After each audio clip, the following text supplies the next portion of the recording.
임대차 3법 이후 2025년 중년층에게 생긴 새로운 고민들. 지난주 고등학교 동창 모임에서 충격적인 이야기를 들었습니다. 평생 성실하게 살아온 최 선배님이 갑자기 눈물을 흘리시는 겁니다. 무슨 일이냐고 여쭤보니 전세 사기를 당했다는 겁니다. 20년 넘게 모은 노후 자금 전부를 잃었다고 말입니다. 그런데 더 충격적인 것은 이분만의 문제가 아니라는 사실이었습니다. 그 자리에 있던 6명 중 4명이 비슷한 고민을 안고 있었습니다. 어떤 분은 세입자가 나가지 않아 속을 태우고, 어떤 분은 갭 투자로 빚더미에 앉았으며, 또 어떤 분은 집주인과 싸움 끝에 법정까지 가게 되었다고 합니다. 그 순간 깨달았습니다. 우리 중년 세대가 지금 얼마나 큰 위기 속에 있는지를 말입니다. 기억하십니까? 불과 몇 년 전만 해도 전세와 월세는 그나마 안전한 재테크 수단이었습니다. 여윳돈이 생기면 작은 아파트를 사서 전세를 주고 그 차익으로 또 다른 집을 사는 것이 우리 세대의 평범한 재산 증식 방법이었습니다. 은퇴 후를 대비해 월세 받을 집 한두 채 마련하는 것이 노후 대책의 기본이었습니다. 하지만 임대차 3법이 시행된 이후 모든 것이 달라졌습니다.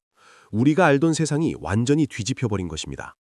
제 사촌 형의 이야기부터 시작해 보겠습니다. 형은 30년을 성실하게 직장 생활을 하고 5년 전에 퇴직했습니다.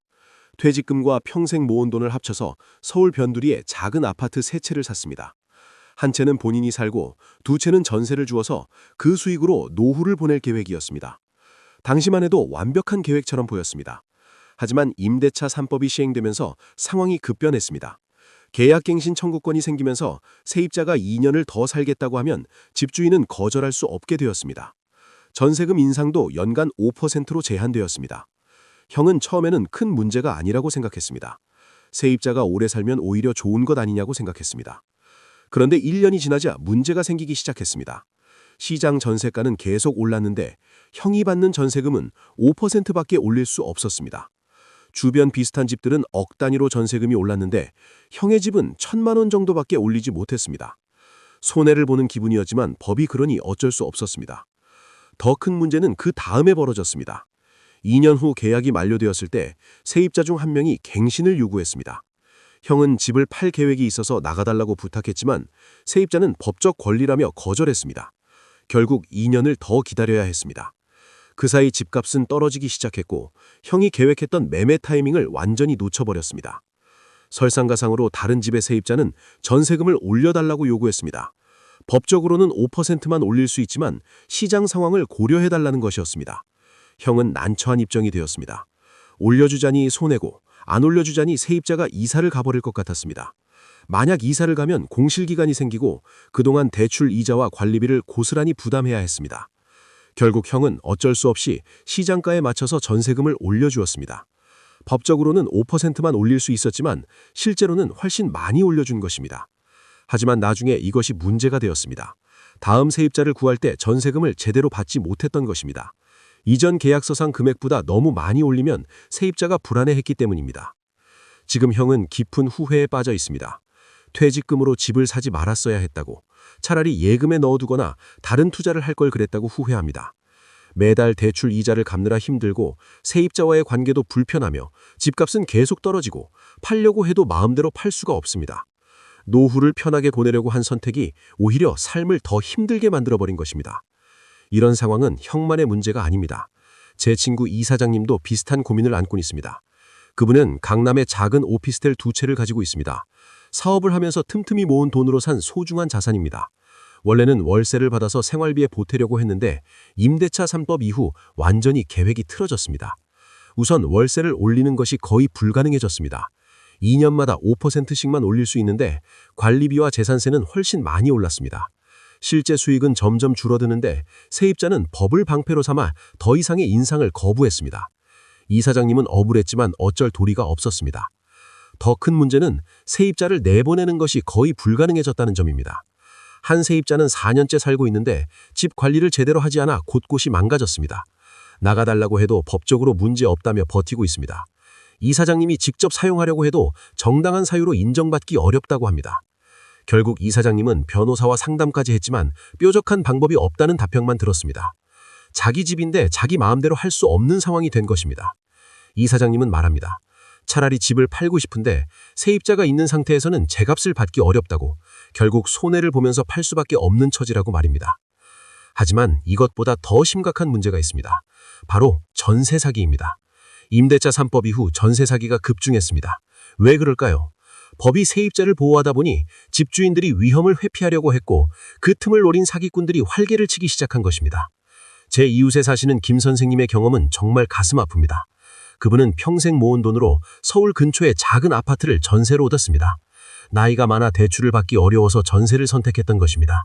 계약할 때 등기부 등본도 확인했고, 집주인도 믿을만해 보였고, 모든 절차를 제대로 밟았습니다. 하지만 1년 후 청천벽력 같은 소식을 들었습니다.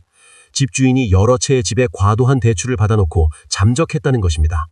알고 보니 그 집에는 근저당이 전세금보다 훨씬 많이 설정되어 있었습니다. 집은 경매로 넘어갔고, 낙찰가로는 전세금을 돌려받을 수 없는 상황이 되었습니다. 김 선생님은 지금 길거리에 나앉을 위기에 처해 있습니다. 평생 모은 돈을 잃었고 갈 곳도 없으며 나이가 많아 다시 일을 시작하기도 어렵습니다. 정부의 전세 보증금 반환 보증에 가입했지만 그것도 한계가 있어서 전액을 돌려받을 수 없다고 합니다.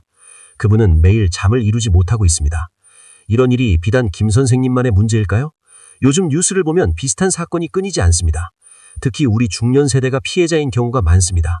젊은 사람들은 정보도 빠르고 대처도 빨라서 그나마 낫지만, 나이 든 분들은 사기인 줄도 모르고 당하는 경우가 많습니다. 그렇다면 왜 이런 일들이 생겼을까요? 임대차 3법의 취지는 좋았습니다. 세입자를 보호하고 주거 안정을 도모하며 갑작스러운 전세금 인상을 막으려는 목적이었습니다. 하지만 현실에서는 예상치 못한 부작용들이 나타났습니다. 첫째는 집주인들이 전세를 기피하게 되었다는 점입니다. 전세를 주면 2년 후에도 세입자가 나갈 수 있고, 전세금도 마음대로 올릴 수 없으니 위험 부담이 커졌습니다. 그래서 많은 집주인들이 전세를 월세로 전환했습니다. 그 결과 전세 골량은 급격히 줄었고, 전세금은 오히려 폭등했습니다. 둘째는 깡통 전세가 증가했다는 점입니다. 집값이 떨어지는 상황에서 전세금은 높게 유지되다 보니 집값과 전세금의 차이가 거의 없어지거나 심지어 역전되는 경우가 생겼습니다. 이런 상황에서 집주인이 대출을 많이 받아놨다면 세입자는 전세금을 돌려받지 못하게 됩니다. 셋째는 거래가 얼어붙었다는 점입니다. 세입자가 있는 집은 팔기 어렵고, 전세 계약이 남아있으면 새 주인도 그 조건을 그대로 이어받아야 합니다. 그러다 보니 집을 사려는 사람도 줄고 팔려는 사람도 제값을 받기 어려워 시장 자체가 침체되었습니다. 제 대학 선배님은 이런 상황에서 더 큰 고민에 빠져 있습니다. 선배님은 자녀에게 물려줄 목적으로 강남에 작은 아파트를 가지고 있습니다. 지금은 전세를 주고 있는데 앞으로 어떻게 해야 할지 고민이 많다고 합니다. 전세를 유지하자니 세입자가 4년을 살 수도 있고, 그 기간 동안 전세금을 제대로 올리지 못하면 손해입니다. 월세로 전환하자니 세입자가 나갈 수도 있고, 새 세입자를 구하기도 쉽지 않습니다. 그렇다고 자녀에게 물려주자니 세입자를 내보내는 것도 어렵고 증여세 문제도 만만치 않습니다.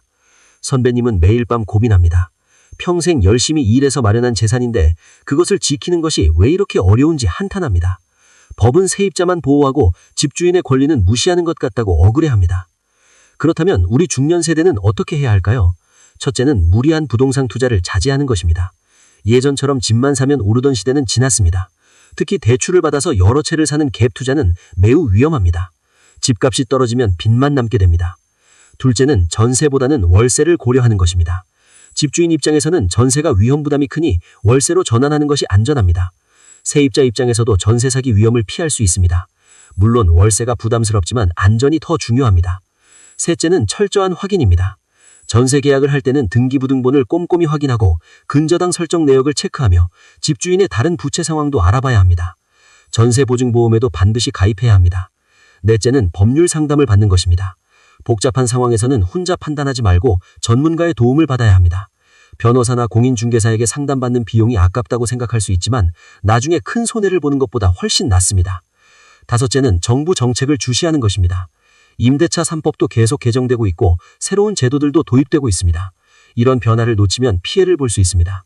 뉴스를 꾸준히 보고 관련 정보를 습득하며 때로는 설명회에도 참석하는 것이 좋습니다. 생각해 보십시오. 우리는 평생을 성실하게 살아왔습니다.